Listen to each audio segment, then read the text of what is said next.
Welcome to Get Your Goal with Paula B. I'm your host, Paula B. I'm a weight loss and menopause expert, certified life coach, and author of the book, Mind Over Menopause. On this podcast, we dive deep into the mindset tools and proven Get Your Goal formula that will help you lose weight for the last time. Are you ready to get your goal? Me too. Let's go.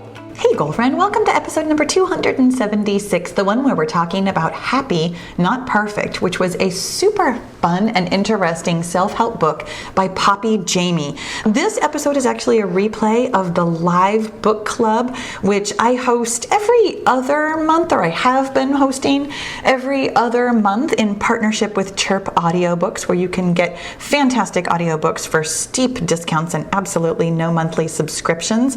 This conversation was so lively, so fun, so interactive. There was laughs and disagreements, which is always my favorite part. And I really, really hope that you enjoy it. And of course, I want to know if you've read the book too. I'd love to hear your opinion. Hope you enjoyed this replay. Here we are, you guys. Welcome to the book club. I was going to announce it with its full name, and I was like, wait, what is the full name? It's the Paula B. Wellness Over 50 Book Club in partnership with Chirp Audiobooks. It's a long sentence. And this month we were reading, actually this, because it's in every other month, so I never really know how to introduce that. But this month, over the past 2 months, we've been reading Happy, Not Perfect by Poppy Jamie. And I keep wanting to reverse her names. And I wonder if one of those is a middle name rather than a last name. I've been curious about that the whole time I was reading it. And I will tell you straight up, I enjoyed this book, and I'm going to give this book a compliment sandwich because I had some things that I was like, well, I don't know about that. So the first thing that I'm always going to ask, did you read via an actual, either on your phone or with a paper book, or did you listen to the audio? I personally listened to the audio only and did not get, of course, Sally has a paper copy.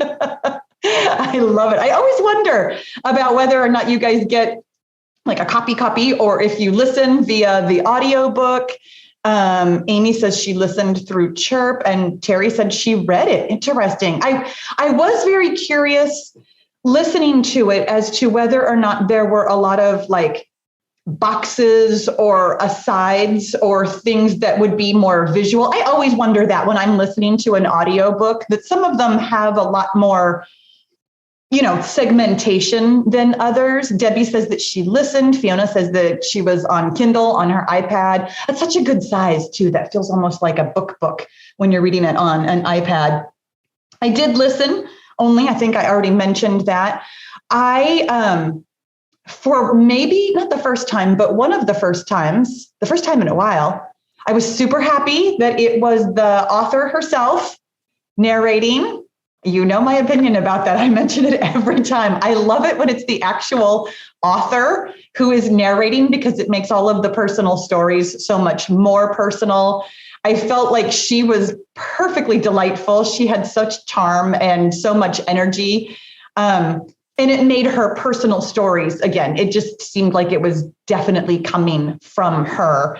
And for those of you who haven't heard, because I have not announced this widely, I did get chosen to narrate my own audiobook. So when my audiobook comes out, it will be me speaking significantly slower than my normal tone of voice.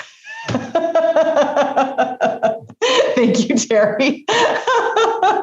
I had to audition. And when I sent in my original audition, they were like, we can tell you're very enthusiastic about this material. Can you possibly send us another version where you're speaking a little slower? So I had to speak very slowly for my audition.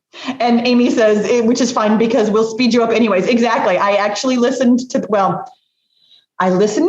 book on 1.5 because I didn't start it until this week. But I made it through in plenty of time. I felt like, did you guys agree that this was a very zippy read, or did you find it one that you really wanted to like sit with and spend more time like absorbing? I felt it I felt it was very easy to absorb. And you guys, just so you know, on the podcast audio only replay, y'all nodding your heads isn't helpful.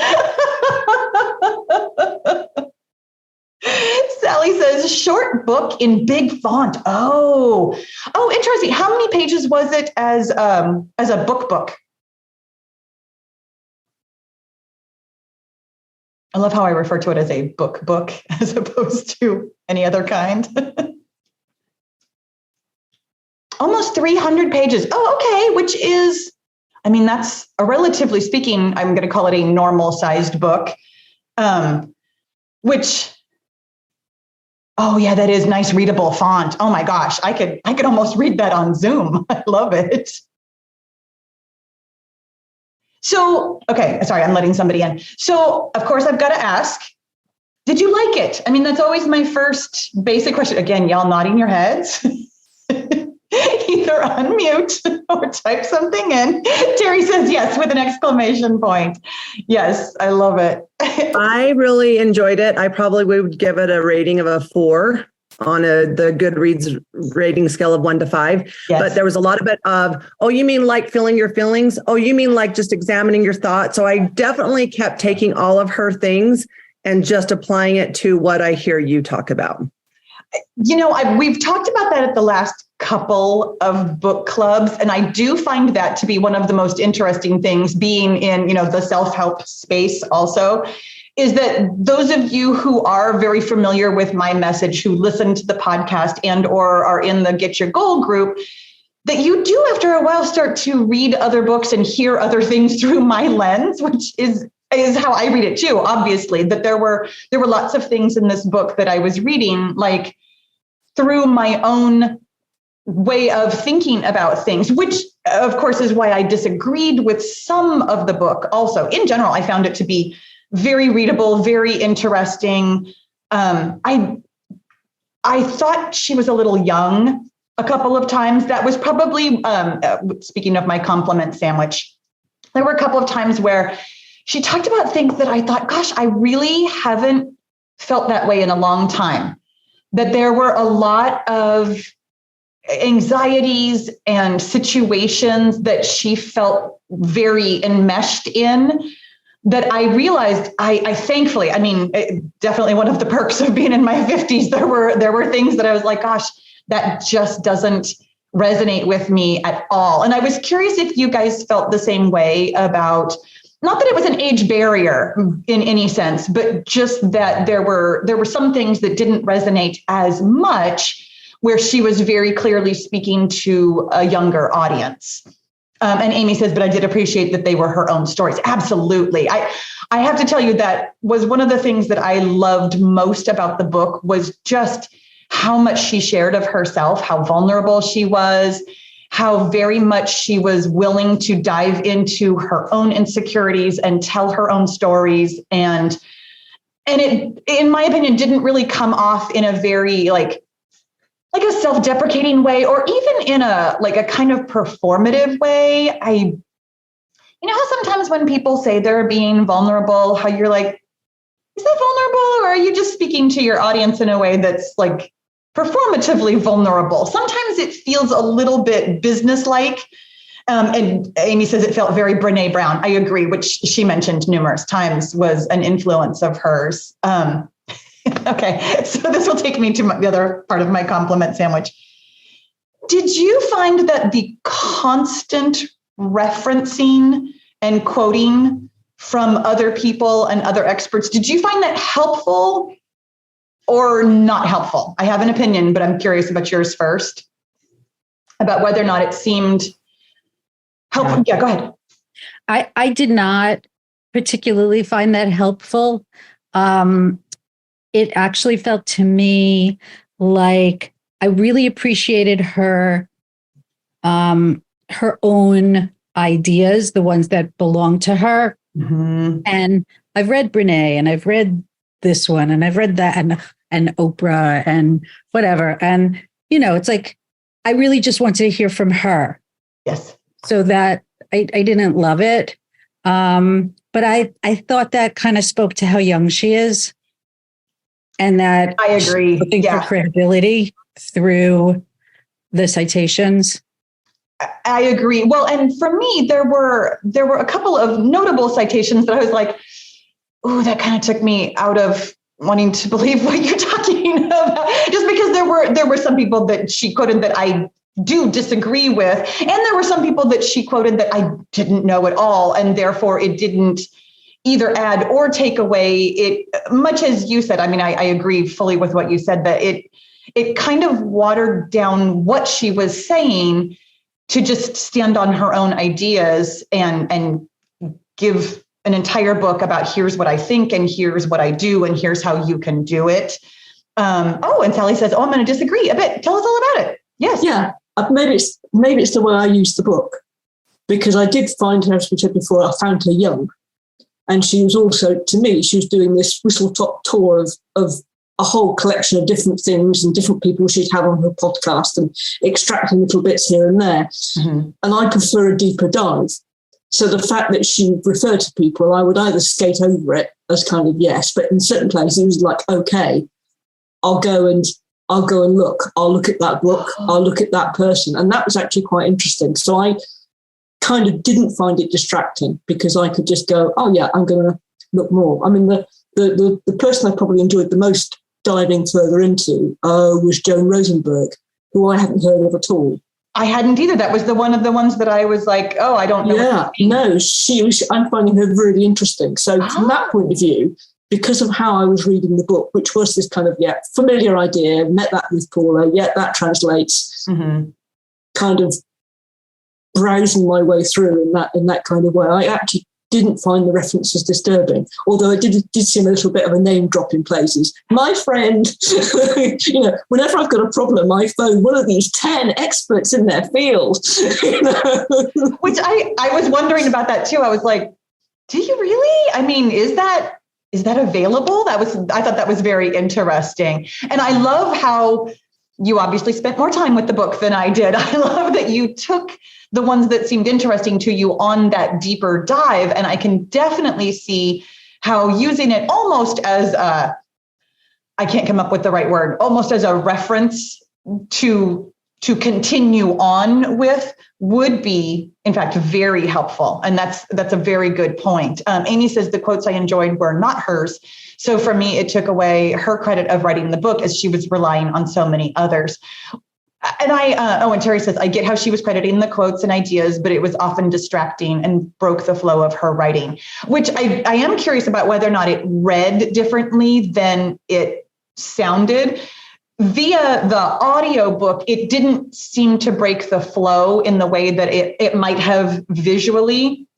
Auditorially, it sounded like it was all one, which is actually part of why I asked whether or not you read or listen, because some books really do need that visual break where you can see this is a separate idea. We're talking about something completely different. This is self-contained, like a box or something. This is self-contained. And it does intend to break the flow and give you just one little chunk of something that you can think about all by itself, as opposed to, the rest of the narrative. So I was wondering how many of the quotes and other things were really broken up, because listening to it, it all sounded like it flowed very much. And Sally says, I was reading it and that didn't break it for me. Okay. So Paula, can I just say something? Of course. So I'm going to be different than the rest of you guys. I love it. Yeah. To me, I appreciated that she was owning this wasn't her information, and that she had learned this, and I'm going to assume excited about it, and wanted to credit the people that she got that information from. And this is my field, so I had heard of lots of these people. So it was exciting to sort of, and I did exactly what Sally did. Oh, who's that person? Let me go and look. So it actually makes it more, I agree. There were times I just flipped over, when she's got any quotations, I'm going to the next sentence. But it helped her to be more believable to me, that she wasn't owning things that weren't hers, that she was saying, I learned this. And yeah, she obviously knows a lot of folk, because she's going, right. I guess just being in the TV business or whatever business she was in, that she got to bump into people. So for me, it made the book more believable. I appreciated that she said, this isn't mine. This is what this person has studied and researched, and this is how I'm going to use it. So I kind of thought that was interesting. But the other part to me was, I was like, oh my gosh, I wish I'd had that kind of, intelligence when I was her age. It was, I was kind of, yes, all the hashtags and everything was, I'm too old for all that stuff. But I just thought, I hope her book reaches people of her age, because she to share for younger folk. But I thought it was, anyway, that's just my 3.5 cents. Yeah, no, and I appreciate that, because I do wonder, again, I went through it quickly, and listening to it, I know that my ability to absorb information really is different in written form versus listening to something. I love that both you and Sally said that it really offered you the opportunity to dig deeper. And I think, had I seen the name visually, memory is just different with auditory learners and visual learners. I definitely think of myself as somebody who has a visual memory. So having said that, it does make me actually want to see a physical copy of the book so that I can take note of some of the names and do some further research on that. And I love that you guys both did that with it. And Terry says, I agree. She did good work as a writer, making sure she gave credit to everyone from whom she got information, inspiration, quotes, and research. I totally agree. And I mean, as a person in the self-help field, there aren't any new ideas. I mean, there just aren't. This has all been done. It's all been said. I found myself throughout so much of her book. I mean, I've read my own book and I was like, oh, wow, she said it just like me. So I did not have very original ideas for some of the places in my book. And then I thought, well, no, of course I don't. Nobody does. Nobody is treading new ground on this. We're all simply offering our opinions to it. And as Fiona just said, her specific way of speaking, I think, is going to be so helpful for the young audience who is on Instagram, who thinks in hashtags and is really, consumed by that social media in a way that I did not feel resonant with, even though, I am a social media influencer myself. Sally says all knowledge is but remembrance. Exactly. And speaking of Sally, yes, Sally, you've got your hand raised. How are you today, love? Hi there. I think she wrote it in a very accessible way. I found it, yeah. Oh no, as you say, we know the subject, not quite inside out, but you do. But yes, I just felt she'd written it very accessibly. Yeah, I agree. It felt very, very simple to read, very simple to listen to, very much like a chat with a friend. As a writer, I appreciated how well she was able to imbue her personality in the writing. It didn't read like a textbook at all. I mean, it couldn't possibly have, especially with her voice. I mean, she's, young and bouncy. So there was nothing about it that felt stiff or overly, I guess I'm going to say academic, and I don't mean that as any sort of an insult. It was an academic subject that she approached in a very conversational tone. And Fiona says, yes, you are right. It's not new information, but it may have been new to her. It absolutely might have been. And that was, I think, well, actually, let me ask you guys a question. Did you find the book to be, I think we all found it to be at least interesting, but I'm curious if you found it to be helpful. Like, did you actually go through and do some of the exercises and use it as a self-help book?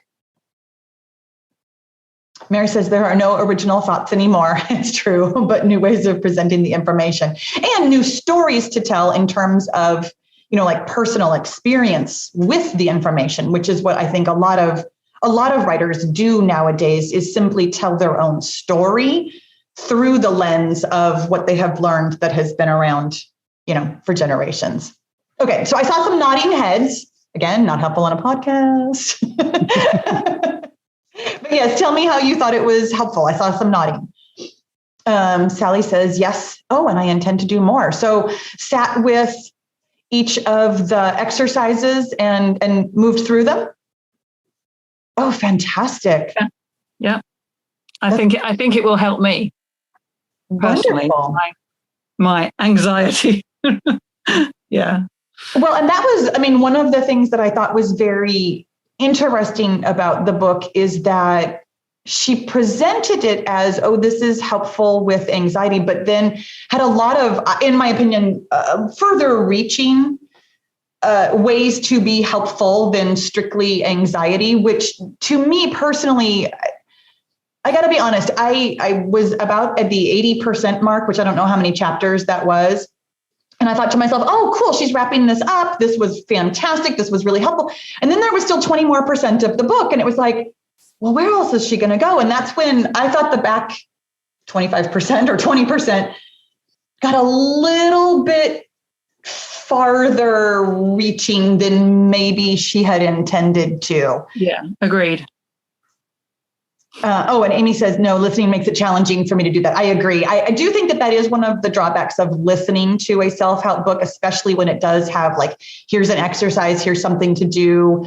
And because I kept attributing her ideas to your processes, I just kept thinking I would continue Paula's way. I love it. Well, and I guess that's why I'm wondering, I mean, especially for those of you who have really used like a lot of my formula and my thoughts and ideas, like how do you fit in different processes? Because even at the very end of the book, when she's like, here's my process, and then it wasn't like, here's what I do every day.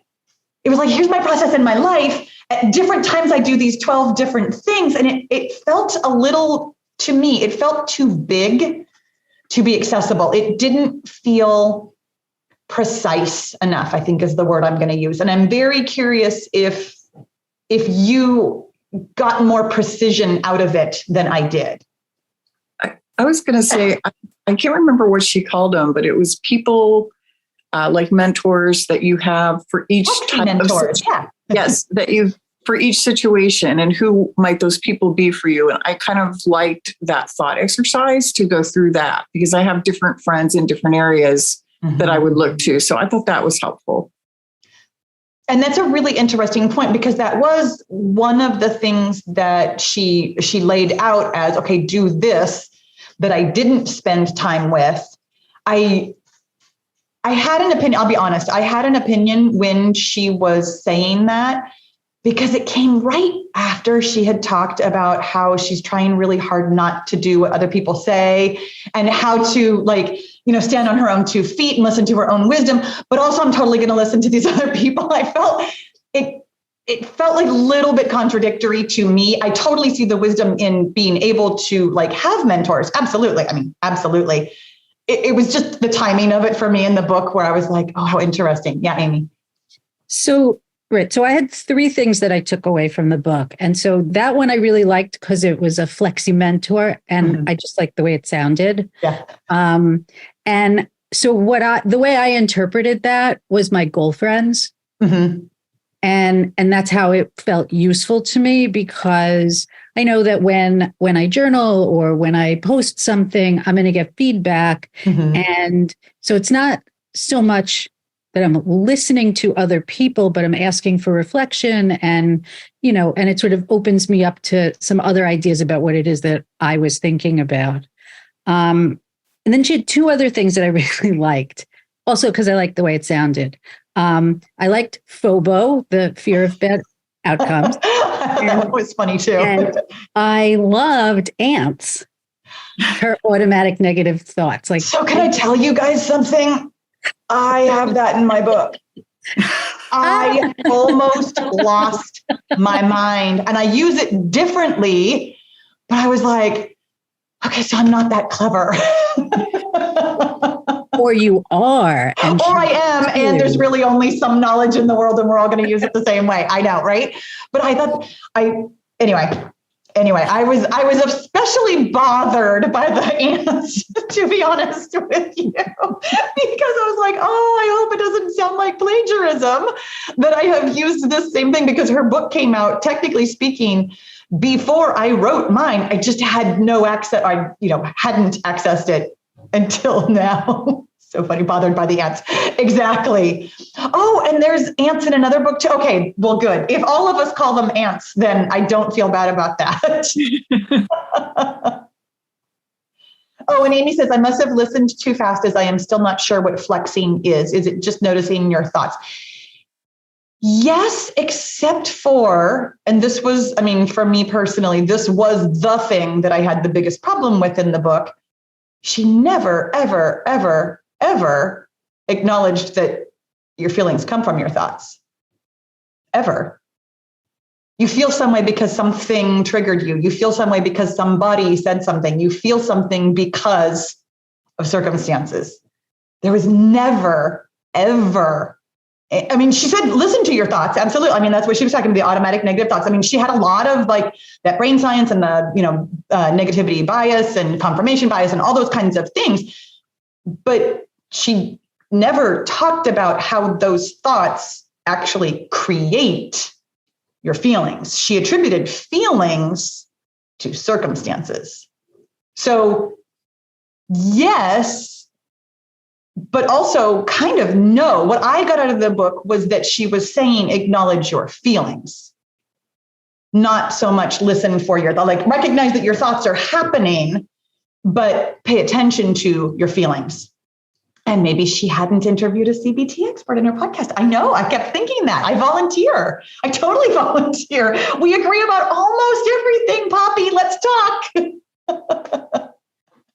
And I did find that to me, I attributed the whole feelings come from Instagram and feelings come from other people and parties make me anxious. I attributed so much of that to her age. I mean, I do think that there are some concepts that are easier to come to, maybe, and maybe it's just because I came to them later. It's hard for me to say. I wasn't even remotely thinking about any of this in my 20s and 30s, not even a little bit. So it's really hard for me to say whether or not I personally would have been able to understand the concept at that age. I know how much easier it was for me at a later age or in my 40s. Technically speaking, I was in my 40s when I first started doing this work. Yeah. But it was my very late 40s, like hanging on at the very, very end of them before I really got into this.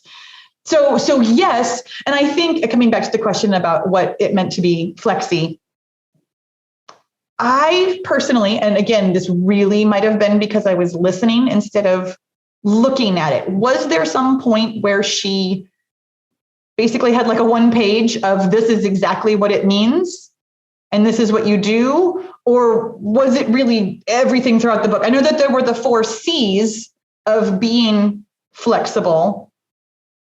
And then she, in the different sections and different chapters really explained those all. But I wasn't sure if it was a small concept of being flexy or if it was a lot of concepts under the umbrella of being flexy. So I'm curious, did you guys understand that better than I did? Because it felt amorphous to me. She seemed to use flex as a trademark. Okay. I am presenting flex as my thing. Okay. And then use flexi at the front of other words, and then talk about being flexible. So at no point did you actually get what flex. And you I started thinking, am I going to get something that's 4 letters? Is there going to be an F, an L, E, and an X? No, there's 4 C's. Okay. So it just seemed like she'd sort of almost like a branding, to me, almost like a branding trademark thing of, somewhere along the line, if I'm going to have a method or something that's going to be mine, I'm going to call it flex. And maybe it was just her as an entrepreneur, it was her branding kind of practice to have a label to go with her book. Don't know. Okay. Because that is how I read it, that Flexi is a brand, or Flex is a brand, exactly like you described it. And then there are lots of different concepts that fall under each of the 4 C's. So I'm drawing a big pyramid here. It's not a pyramid scheme, but it is like there's the pinnacle of saying that this is just these are the things that like a flexi person or a flexible person, a flexible thinker does. They fall under these categories. And then under each category, there were several. I mean, some of the C's seem to have quite a few different concepts underneath them. But again, I think visually, I'd love to draw myself a branching tree that looks very triangular to get a little bit more of a handle on it.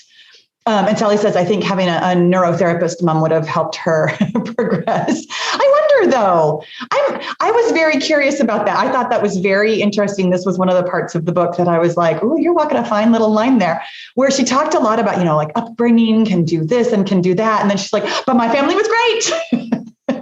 Like, I know, because your parents are reading your book, huh? Which I do think is one of those things that is something that can be difficult as somebody who offers self-help. It's like, yeah, of course your parents all, kind of mess with your brain, because parents do. And also your family is fantastic. It's totally okay to love your parents. And there is that fine line of there are influences, and it doesn't necessarily mean anything because of biology, because of the way our brains work. There is almost no way to parent that is going to create some human being who is perfectly well-rounded. Yes, Amy. And I would just agree that I don't think it's a guarantee, because as a math teacher, my kids, all 4 of them, struggled with math. So there is no guarantee in what your parents do as to what you understand and what you're gonna have as a takeaway. Isn't that interesting? I'm curious for you personally, was that infuriating to have your kids struggle with math, like your favorite thing in the world? It was just more frustrating that they wouldn't let me help them. They wanted nothing to do with me. I had one child that would maybe sit down with me, and the other child was like, hey, I have a quiz tomorrow. Can you hurry and help me get my homework done? And I was essentially doing it for him. But other than that, it was just like, why won't you let me help you? And I'm sure maybe that Poppy's mom had similar types of frustrations of, you're going out and just doing whatever you want to, and you're not letting me help you. And that, as a mother, can just be a little bit frustrating of, why can't I help you? Yeah. And kids do what they do, just like our bodies do what they do. They go out and do whatever they want to and have to find their own way because that's what makes sense to them. And so she probably relied on that as a resource, but not till later. I can almost guess that was not something that she even was like, oh, I have a mother that can help me. Maybe I should use that as a resource. Just my own personal thought. Well, and I was really curious about the fact that she didn't quote her mom or talk about like some of the therapeutic skills that her mom has, or maybe even some of the tools that her mom uses in her practice. I thought that was very interesting because she drew from such a wide array of resources. Correct me if I'm wrong, I'm not remembering a lot of really specifically like psychotherapy resources that she mentioned. No, she didn't mention specifics like that, but she did say, and it's like Amy was saying, like she quotes her mother as helping her with the book. Mm-hmm. So it's a little bit like, run off the rails, make a mess of my life, get in deep, deep trouble. And then sort my pieces out. And once I've done that, I can talk to my mum and she can say, oh, these are all the things that I could have told you in the first place, honey. Right. I don't know. But she doesn't quote her mother, but she certainly talks about her mother helping with the book. So I don't know what the relationship is there.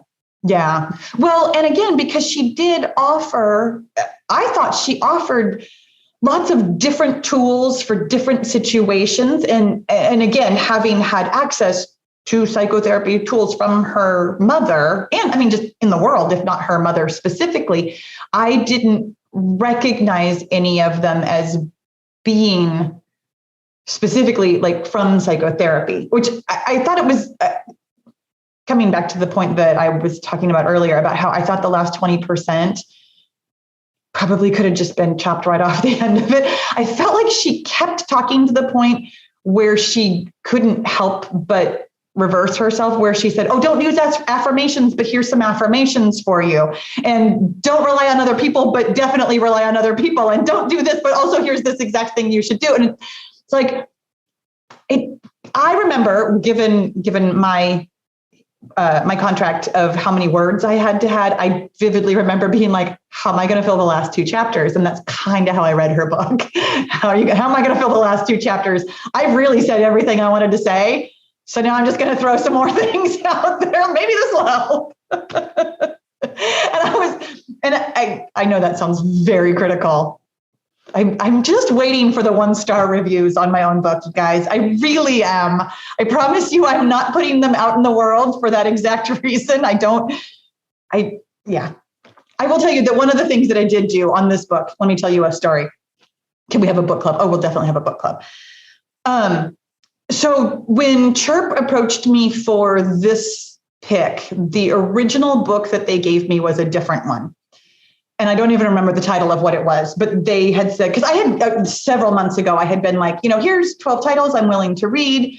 And they had to work with their publishers and, because they're a clearinghouse, they're like super inexpensive. And so they put things on really, really steep discounts for a certain amount of time based on deals that they get from the publishers that they work with. And so they had given me another title, like, here you go, here's the next one. And based on a couple of descriptions in a couple of places, I was like, oh, this is a really interesting book. Can't wait to read it. That sounds fantastic. Then I did a little bit more research because the last book that we read got very religious. And I don't want to offer you one opinion as though it is the thing that you guys should believe in. And I felt that the last book that we read that came from a very, very Christian perspective might have not been open to other perspectives. And so I wanted to be open to all kinds of beliefs. And the book that they had chosen for me, nowhere did it look as though it was a religious book until I went to Goodreads and read the reviews. And every single review was like, oh, I'm so glad for this scripture-based type of self-help. And I was like, holy moly, are you kidding me? I mean, no offense on the holy moly, but like, are you kidding me? None of the descriptions indicated in any manner that this was going to be a religious book. So I went back to Chirp and I was like, I respect that lots of people can get a lot of things out of this book, but I don't want to only offer this one perspective. I would really rather keep it secular so that more people can get more out of it. And so I went and did read a lot of reviews about this book. This is where I was going with this, that I read a lot of reviews about this book. And one of the things that quite a few reviewers said was that it offered a lot of ideas in a lot of different ways and maybe didn't like narrow itself down, and that it was very easy to read much more as a memoir than a self-help. So I came into it really expecting to just read her story. I definitely had that, I'm going to call it a bias coming into it, as opposed to looking for, here are some very specific things you can do and what you will get out of it. And so I was curious what you guys thought about reading this book more as a memoir. I mean, having put that bug in your ear now, it's like, oh, well, that could just be her story. And Terry says, I like that, though. It's like a buffet. Take what you like, what might work for you, try it out, take what works and leave the rest. Exactly. I always appreciate that perspective, the take what works for you and leave the rest. But I'm curious how you think about reading something as a memoir that has some self-help parts to it versus reading it wanting to come away with, she's too young for a memoir. Drew Barrymore wrote her first memoir at 19? Quote me on that one. I was just reading something about that not too long ago. She had lived a lot of life by the time she was 19, though. But I'm curious, thinking about the way that it felt more like a mom blog. That's so interesting, which of course without her having kids, but yeah, that is kind of interesting. No, it was spell check, memblog. Oh. Like it was more of a, like she was very 20 something. Mm-hmm. Except isn't she in her 30s? Yeah, but she was talking about that decade of her life when she Oh, 32 now. Yourself out. Of course you did the research. Thank you. You know. Well, and I do wonder how, as she grows and changes and develops more of her own like theories about things, I do wonder if this will hone into more something specific that is more specifically hers also. And Lori says for 20, 30 something readers that will likely be compelling. I agree. I agree, much to her point about having flexi mentors. I mean, for her to be able to be a flexi mentor to somebody in their 20s and 30s, for sure. Yes, Amy? So going back to your question of if I had known that I was reading it more as a memoir, I think that it would have been an easier approach for me, because when I read these self-help books, I always am like, what is my takeaway? What am I learning from this? And if I had been going into it with an understanding of this is just her stories, then I would have just enjoyed it a little bit more, I think. And then just seeing some of her aha moments of, oh, that's kind of cool. Oh, maybe that's something I can try. And I wouldn't feel as compelled to have to learn something from it, because that's always where I decide. Because for me, that's why it got a 4, is because I could relate it so much to what I already know from your processes. That's why I was like, okay, well, this is just layering that truth upon what I already know and understand. Whereas if I went into it of, hey, here's some awesome stories and here was an approach, I would not feel obligated to myself to have to learn something from it, if that makes sense. Which I do think was definitely helpful for me to approach it like that. I mean, and also confirmation bias, why I didn't notice a process in the book, although it does sound like perhaps there wasn't like a very, very specific, daily process of here's what you do, but rather a lot of different suggestions about things that you might do, because I came to it reading her story, expecting it to be story-like. I wasn't coming to it like, here's a process. Which I do think, and Sally says, I read it as a podcast series, highlight summary, kind of podcast memories, sort of. Exactly. I did think that was, I think that's actually a really interesting way of thinking about it. That is kind of funny when you put it like that, because she did quote, this person that I had on the podcast and that person that I had on the podcast. It really is a series of podcast memories. That's very interesting. So I'm curious, I mean, for those of you who understand processes and have your own processes, did you create a process for yourself from her suggestions? Like, did you find a way? I know that on one of the other books that we read, and don't mind me calling you out, but Terry, I remember that you took something from one of the other books and you're like, oh yeah, this is my daily process now. Like, this is what I do and this is how it's working and this is what I took away from it. And so I am really curious if any of you took maybe 1 or 2 of the things that she talked about in this book and made your own process out of it. And Kelly says, no, already had yours. You guys are so kind to me. Yes, Amy. Oh. Yeah, I agree. I'm a devotee of your process.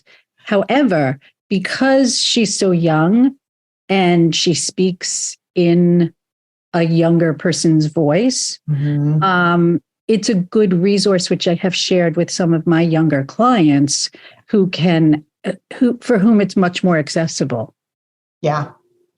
That's a really good point.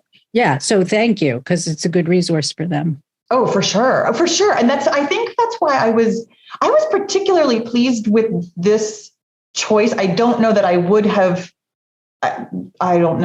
chosen any of them, honestly. I mean, I just don't know if I would have. I mean, being in a position where I get to choose and have, I'm going to call it an obligation to choose to read self-help books. It's not always my genre. I definitely prefer fiction, I'll be honest. I read a lot of fiction and I don't read a lot of self-help. And part of that is because of where I am on my self-help journey. Several years ago, I read a lot of self-help books.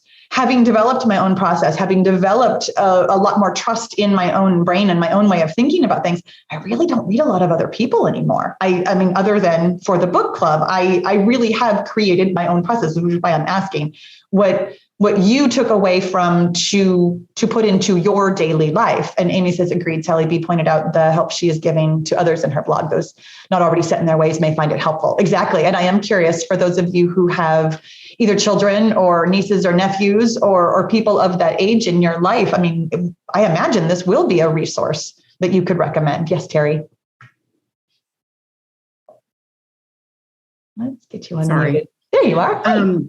Two things. Exactly what you said with adult children who are in that 20s to 30s space. It gave me a lot of insight and compassion for what they're going through. And the other thing that I took away was her the 4-brain check-in for decision making. We're in a season, my husband and I, and my kids, where a lot of decisions need to be made. Mm-hmm. And just that slowing down and checking in and observing. I'd never heard that before. I mean, I probably have, but sometimes somebody presents it in a way that the light comes on. And so we have, as a family, we've used that process, probably a dozen times in the last few weeks. So that was super helpful. That's awesome. For us. Yeah, that's awesome. And I love that you were able to take something so very practical from it, especially because I'm going to argue with you. That was the part of the book that drove me crazy.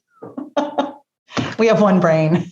It really bothered me that she called your heart a brain. I was so bugged by that. I love that you took it. I took it very literally, obviously, and didn't care for that specific wording. But we do have neurons also. I know. Still, it was just funny. I'm glad that you were able to hear that and put it into use in a way that I very clearly could not. You guys, this is actually my favorite thing about book club, is to hear how something that I was like, oh, that's just not helpful to me at all, that's totally irrelevant, that doesn't apply to me, how very meaningful and impactful it can be to somebody else. This is why writers write books, because the one thing that you took away from it, that you put it into action, is something that could change your life. I mean, it totally could.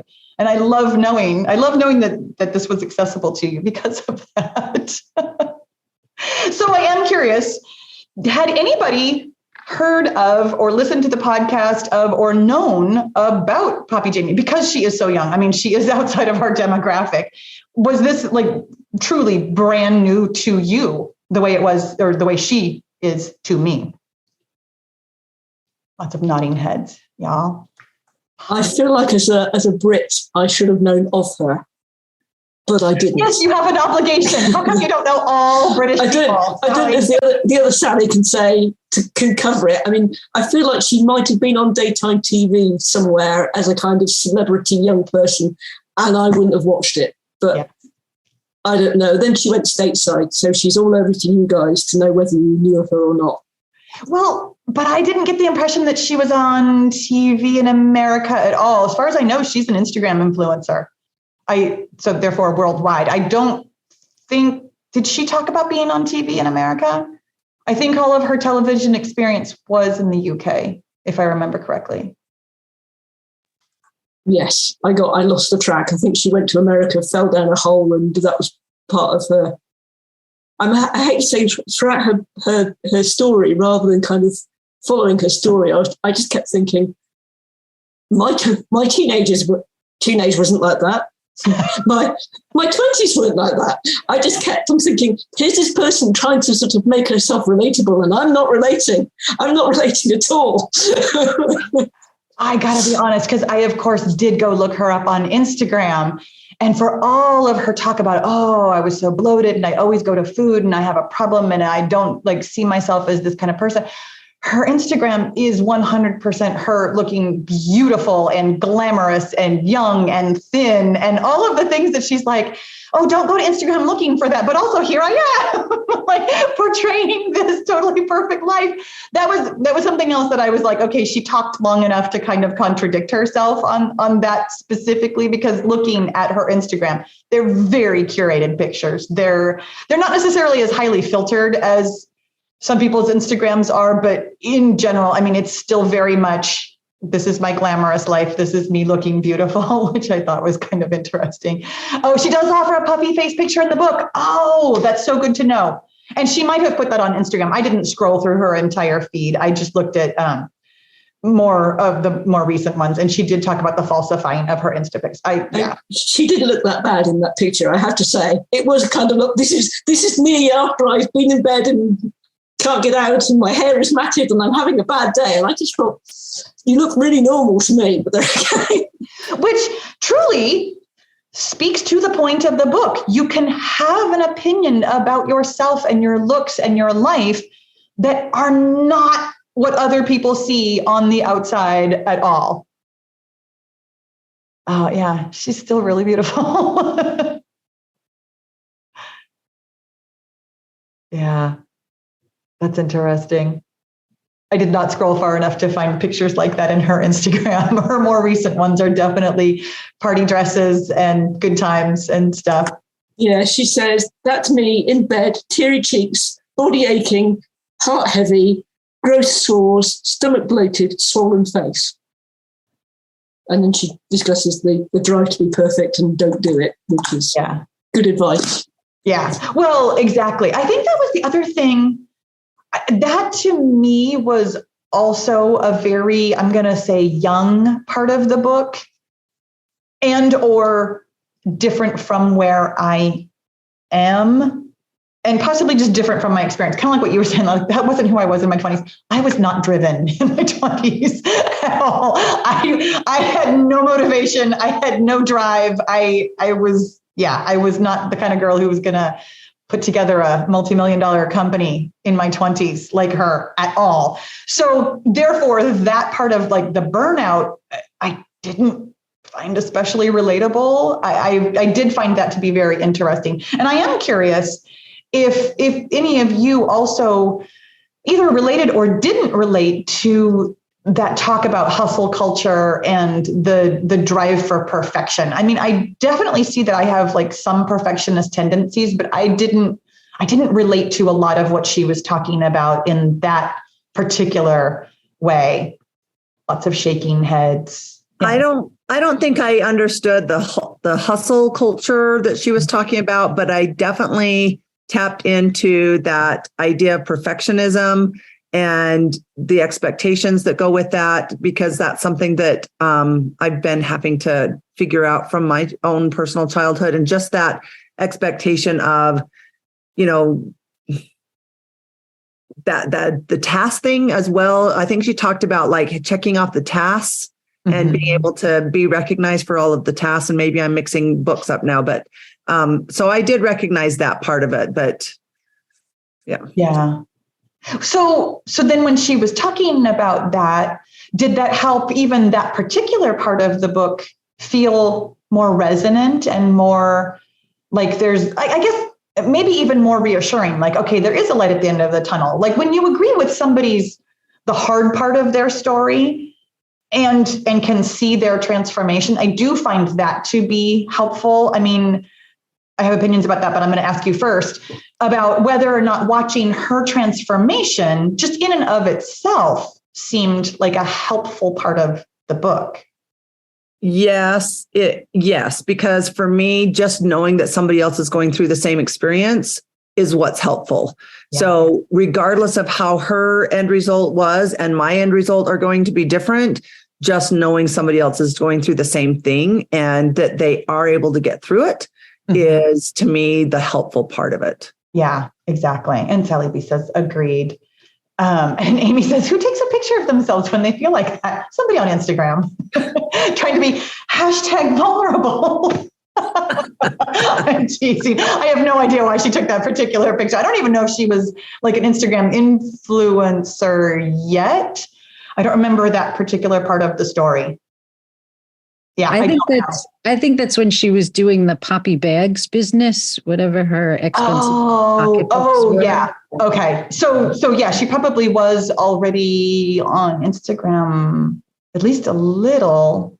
Because if I remember correctly, that part of the story was that it was like an online only, not celebrity necessarily, but kind of celebrity driven company. I don't remember for sure though.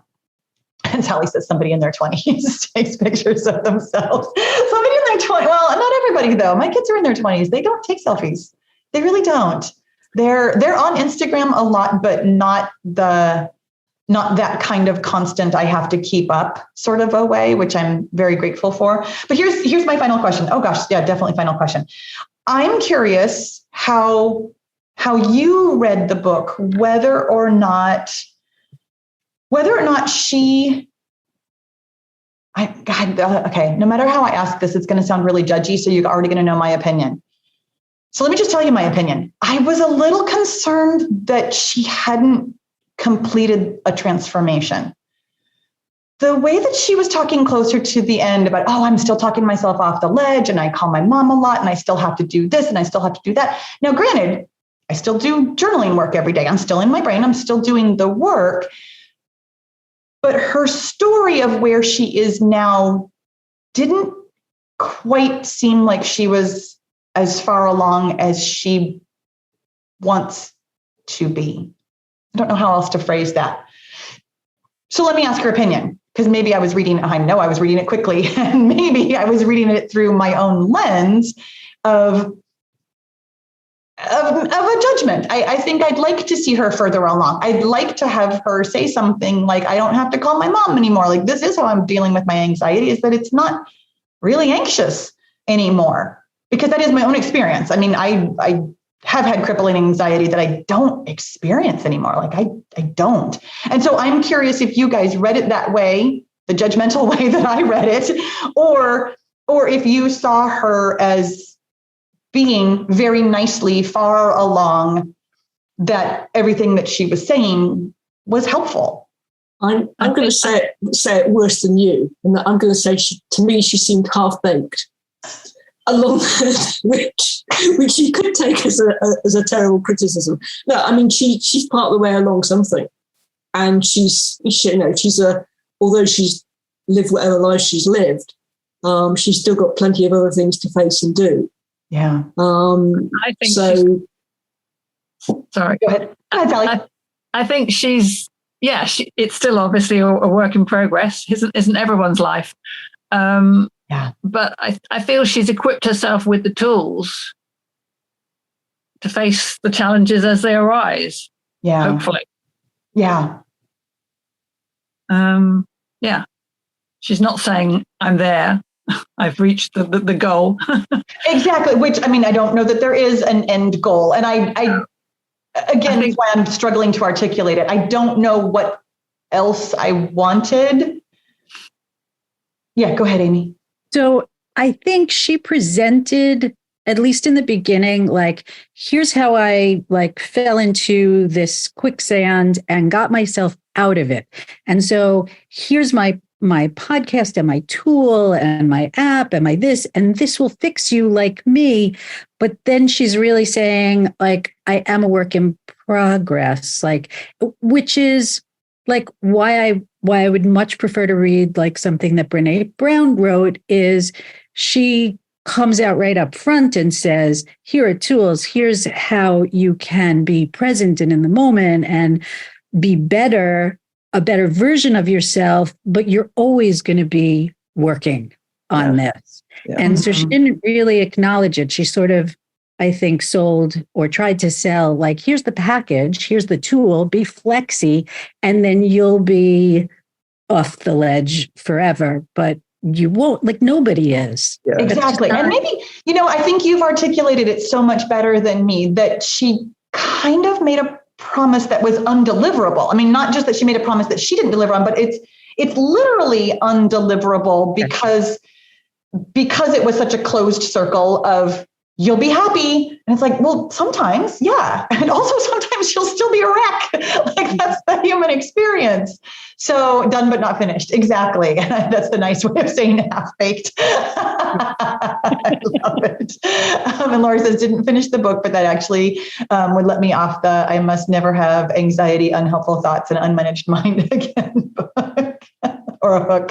Yeah, again, let me give the compliment sandwich. I really did enjoy this book. I thought it was very readable. I thought it had a lot for a lot of different audiences. I absolutely think it has more for a younger audience than me specifically, which is not a criticism. I think that's why we all have niches. Those of us in business, we niche down for a reason, is because we have people who are going to be able to hear what we have to say, sometimes better than other people. And I thought it was, it sounds like faint praise, but I thought it was really enjoyable. It was one of the most enjoyable books that we've read because I argued with it less than I have with some of the other books. I found her personally very charming, very listenable, there was never a point where I was like, I cannot listen to one more word of this. There was always throughout it, it was like, okay, I'm going to put this down because I have other things to get done, but not like, I need to walk away from this book, which I have definitely had to do from some of the other books that we've read. It's like, well, that was enough for right now. Let me come back to this after I've done some other things. So I definitely felt like this was an enjoyable read and enjoyed really specifically her story, even more so than like, oh, here's a tool or here's a thing that you can take away from it and maybe use it every day. So thank you guys all so much. And Lori says, the reason I didn't finish it was because I kept thinking this isn't for me, as in age and life goals, but clearly she has a voice that will resonate for others. Yeah. Which I think that's fair to say about any author in any genre and anything. I mean, thank goodness that there is an audience, and really specifically for her, thank goodness there are young people who need a book like that, or thank goodness there is a book for young people who need to hear what she has to say. And you guys, thank you all for what you had to say. I love these conversations. I so appreciate you guys being here. Have a wonderful rest of your day. Thanks for listening. Be sure to leave a rating and review so other women of a certain age can stop struggling with the scale and start loving their menopausal bodies. And if you're ready to change your mindset while you're changing your weight, then it's time to get into the Get Your Goal Mastermind group, where you'll find my proven success formula, answers to your questions, expert coaching, and the community support you've been looking for. You don't need to lose weight alone when you can have fun and level up your mindset with friends. With weekly coaching calls, live journaling classes, and access to the tools and strategies I've used to help thousands of women lose weight for the last time, the Get Your Goal group is the place for you to get your goal. Learn more about group membership at www.getyourgoal.com, and I'll see you inside the group.